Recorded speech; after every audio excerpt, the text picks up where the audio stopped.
Hey loves, it's Britt, and in this video I'm talking about moon opposite to moon in synastry.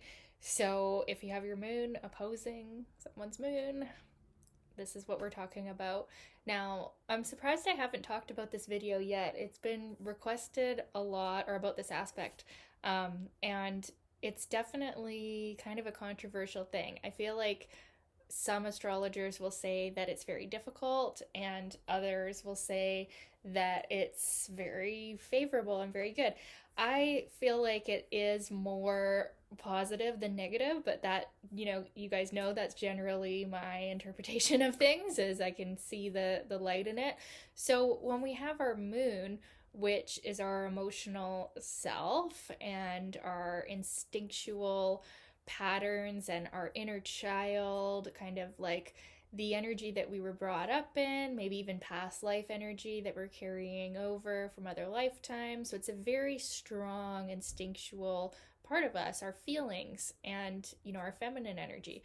When that is making an opposition aspect, which is a very exciting aspect, it's a very active, exhilarating aspect, we definitely can react even more so like our moon, than even the conjunction. Like, that's the thing about the opposition aspect, is it creates such a tension and such a polarity of like meeting your other half, that especially when moon's involved, the emotions are like on overdrive. Like, so it's like your moon sign on crack. Okay, it's like that's what happens, um, with moon opposing moon.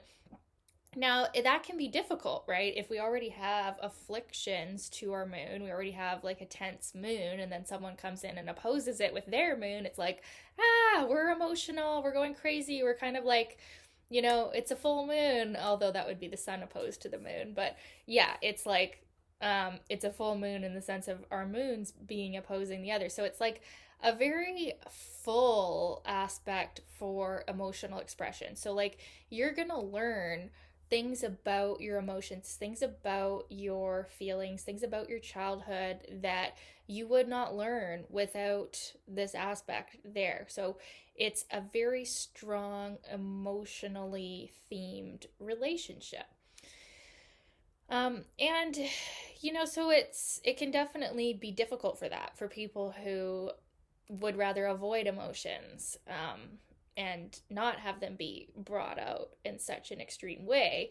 You're not going to like this aspect very much, but it does bring kind of like a resolution, or it can bring, it doesn't have to, but it can bring kind of like a resolution to your emotional problems or emotional habit patterns, because you're getting to see the other side. You're getting to see actually what you maybe lack, what you've projected onto the outer world, what you don't identify with, but you actually need in order to be emotionally whole. And the moon is a lot about like comfort and security. So while the other moon person is challenging you in all those areas, if you are wise enough to realize they actually have a very potent wisdom for you, they have something for you that is what you lack, especially if you're,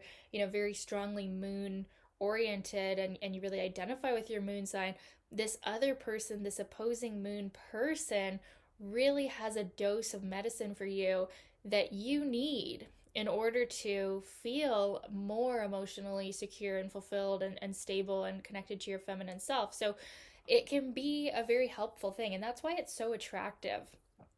It actually is an aspect that causes a lot of attraction to each other, a lot of emotional connection and attraction, and feeling like you want to get to know them. You want to get to know this person, because you get the sense that like this could be it. There's something in them. This could be it. And it definitely is a very attractive aspect. It's a very exciting aspect. It's a very potentially volatile aspect, because like I said, it is bringing up the emotions and actually kind of like making them more. when we have someone coming from that opposing viewpoint to our moon, it's like, yeah, it's even bringing them up more. But most people are really going to like this one because it's hard to equal that level of emotional intensity. And it's more harmonious than the square, because the square, we're just kind of like, you're constantly frustrating me. And with the opposition, it's more like, you're very different, but I like it and I need it. And you're almost like you're more alike than you're different on some levels, right?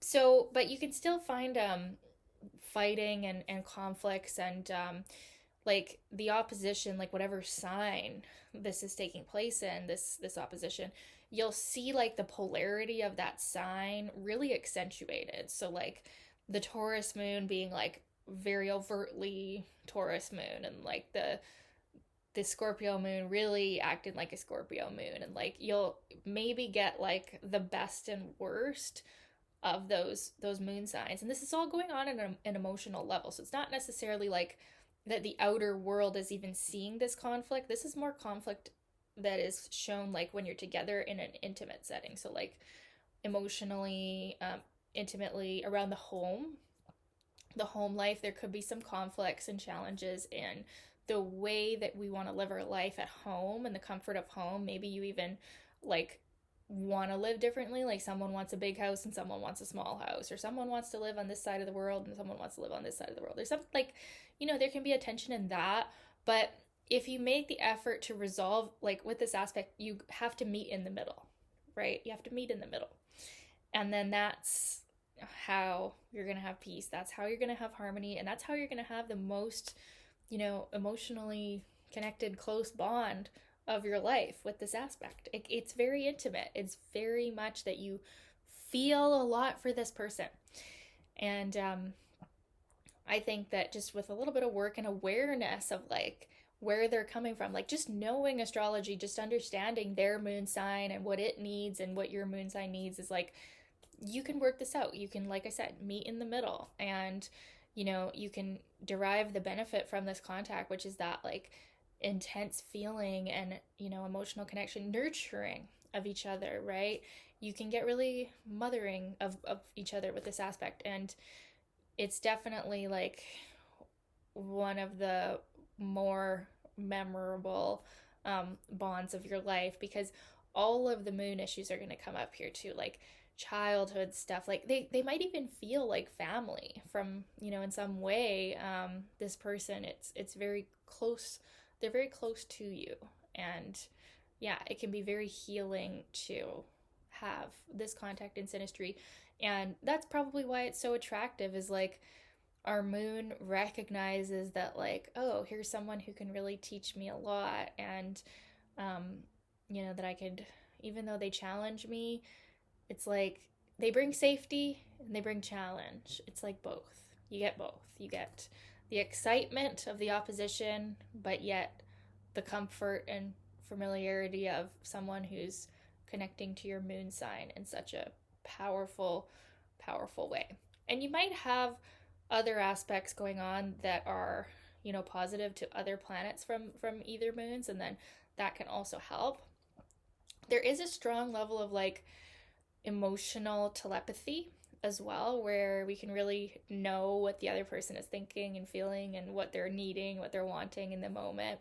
That's really strong with all moon aspects, but definitely with this one as well. There is this level of like instinctively knowing what that other person needs, even if it's different from what you need. You kind of just know what they need. And yeah, so yeah, I'd love to know your experience of this aspect in Synastry. If you've had it, what has it been like? Was it like this? Was it not like this? Let me know in the comments, you guys. And thank you so much for your requests. Keep those requests coming in the comments, and we'll talk soon. Okay, bye.